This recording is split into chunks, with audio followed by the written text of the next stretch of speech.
তাহলে এই split type AC নিয়ে তোমাদের কোনো প্রশ্ন আছে কি? বলো।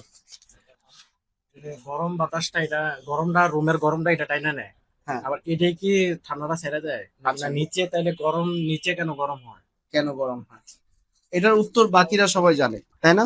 আমরা এই জিনিসটা বোঝার জন্য আমাদের রেফ্রিজারেশন সাইকেলটাকে আগে ভালো করে বুঝতে হবে। তোমরা তো প্রথম 1 তারিখে তো ভর্তি হও না, হয়েছে তোমরা কয় তারিখে? 3 তারিখে। তাহলে এই 3টা দিন ক্লাস হয়েছে না আমাদের? ওই 3 দিনে কিন্তু এই জিনিসটাই বোঝানো হয়েছে যে তাপ কিভাবে শোষণ করে বর্জন করা হয়। তোমার কথা হলো যে এখানে যদি আমি হিটটা নেই, তাহলে হিটটা গেল কোথায়? কোথাও না কোথাও গেল নাকি? তাহলে এখান থেকে যে হিটটা গেল, সেই হিটটা কিন্তু রেফ্রিজারেন্ট মূলত কি করছে? তাপটাকে শোষণ করতেছে।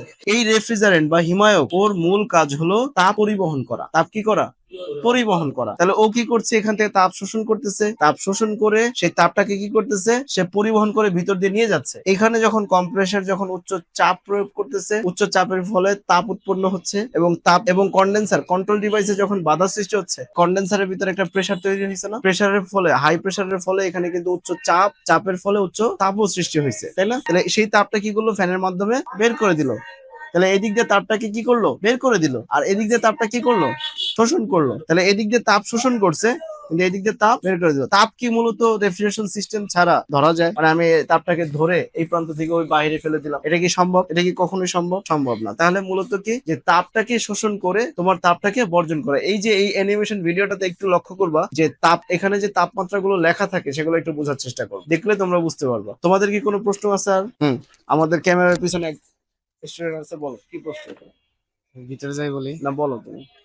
ওই যে ফ্যান, কন্ডেন্সার ফ্যান মোটর যে কথা বললেন, ওই ফ্যান মোটর মনে করেন যে কন্ডেন্সার যে তাপটা বর্জন করবে, হুম, কন্ডেন্সার তো ফ্যানের পিছনে, হুম। এই তাপটা পিছন দিক কেন, এই মানে ফ্যান মোটরের পিছন দিক কেন হলো না? ফ্যান মোটর পাখা কেন বাঁকা, মানে সিস্টেম অন্যরকম কেন? এগুলো বুঝতে পারছি এখন।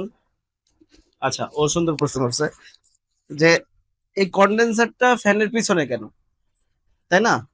কন্ডেন্সারটা ফ্যানের পিছনে কেন? এই বক্সটা যদি আমরা একটু লক্ষ্য করি, পুরোটাই কিন্তু আটকানো থাকে, তাই না? এখন আমার মেইন কথা হলো, ধরো আমি কোনোভাবে, যেমন আমি তোমাদেরকে একটা অভিজ্ঞতা শেয়ার করি। আমার এক বন্ধু পদ্মার পারে একটা এসির কাজ করতে গেছে। ও গিয়ে দেখে এই ফ্যান মোটর নষ্ট, ফ্যান মোটরটা কি নষ্ট, কিন্তু এই এসিটা 1 বছর ধরে চলতেছে কোনো সমস্যা ছাড়া। এখন প্রশ্ন হলো কিভাবে ওই এসিটা পদ্মার পারে, ওই এসিটা কি পদ্মার পারে থাকার ফলে পদ্মার পারে যে নদীর বাতাসটা আছে, এই বাতাস এসে কন্ডেন্সারটাকে ঠান্ডা করে দেয়। আমার মূল কাজ হলো ফ্যানের না, মূল কাজ হলো কন্ডেন্সারকে ঠান্ডা করতে হবে। এখন তুমি কিভাবে করবা? কিভাবে তুমি কন্ডেন্সারটাকে ঠান্ডা করবা?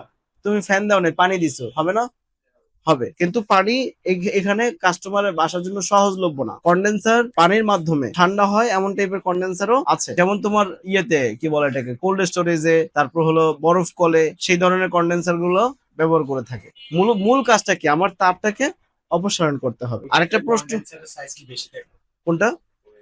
ডিভাইস যত বড়, সাইজ তত বড়। আবার বিষয়টা এরকম না যে এখানে হলো শক্তির খেলা, খেলাটা হলো কি শক্তির, তাপের। এখন আমি ছোট জিনিস তৈরি করলাম কিন্তু এর শক্তি বেশি। আমি একটা গাড়ি তৈরি করলাম, এমন একটা গাড়ি তৈরি করলাম স্টার্ট করলেই 500 কিলোমিটার পার আওয়ার। আবার আরেকটা অনেক বড় গাড়ি তৈরি করলাম কিন্তু ও চলে হলো 50 কিলোমিটার পার আওয়ার। তাহলে বড় হলেই যে ব্যাপারটা এরকম হবে যে তার গতি বেশি হবে, ব্যাপারটা এরকম না। অনেক বড় ডিভাইস ছোট করে তৈরি করা হয় কিন্তু ওর শক্তি অধিক। এখন আরেকটা প্রশ্ন হলো, তুমি কি এটা কি উত্তর পাইছো যে কন্ডেন্সারের মূল কাজটা হলো আমার এখান থেকে তাপটা অপসারণ করতে হবে। এখন কিভাবে করতে হবে ডাজন্ট ম্যাটার, করতে হবে। কিন্তু আমার এই তাপ যদি অপসারণ না করে, প্রেসার আরো হাই হয়ে যাবে, কম্প্রেসার নষ্ট হয়ে যাবে। এখন আসো, এই ফ্যান মোটরের পাখা এত বাঁকা কেন? এটা তোমার প্রশ্ন। আমি তো এই প্রশ্ন তোমাদেরকে শিখাই দিলাম, তারপর তুমি একই প্রশ্ন করলা। তারপর বলি, এই পাখাগুলো এটা যত বাঁকা হবে, ফ্যান বাতাসটা বেশি ধরতে পারবে নাকি কম ধরতে পারবে? বেশি ধরতে পারবে। এটা যদি আরো কম থাকতো, এরকম অ্যাঙ্গেলটা যদি আরো থাকতো, তাহলে কম ধরতে পারতো। পাঁচটন মেশিনের যদি তুমি গতকালকে খুলে দেখছো কিনা জানি না, খেয়াল করছো কিনা জানি না, ওগুলোর পাখা কিন্তু আরো বাঁকা, আরো শক্তিশালী। আমি কথা বুঝতে পারছি? তাহলে এই পাখাগুলো কিন্তু তোমার মেনলি বাঁকা হওয়ার কারণ একটাই, বাতাস বেশি পরিমাণ ধরে বের করতে পারে। কথা কি ক্লিয়ার? তাহলে এটা যখন ধরবে, তাহলে এর শক্তিও কিন্তু তেমন। এখন এখানে যদি নর্মাল প্লাস্টিক হয়, এগুলো কিন্তু প্লাস্টিক না, একটু অন্যরকম টাইপের প্লাস্টিক। এগুলোর মধ্যে কি কি উপাদান সেটা আমার জানা নাই। আমি যে সব জানি বিষয়টা তো এরকম না। তাহলে এই যে জিনিসগুলো আছে, এই পাখাটা অনেকটা চার্চের মতো, যদি হালকা প্রেসার লাগে ভেঙে যাবে, গুঁড়ো গুঁড়ো হয়ে যায়। এই জন্য এগুলো চলাকালীন, আর এগুলো কিন্তু ব্লেডের মতো ধার। এটা হাত দিয়ে দেখো, ব্লেডের মতো ধার না? হাত লাগলে আমাদের অনেক পোলাপানের কিন্তু কাজ করতে গিয়ে হাত পড়েও গেছে, এরকম কিন্তু ঘটনা আমাদের কাছে আছে। এই জন্য খুব সতর্কতার সাথে কাজ করতে হবে যেন কোনোদিন আমাদের এই কাজ করার সময় একটু দূরে থাকে। দক্ষ হয়ে বিদেশ যাব। We are from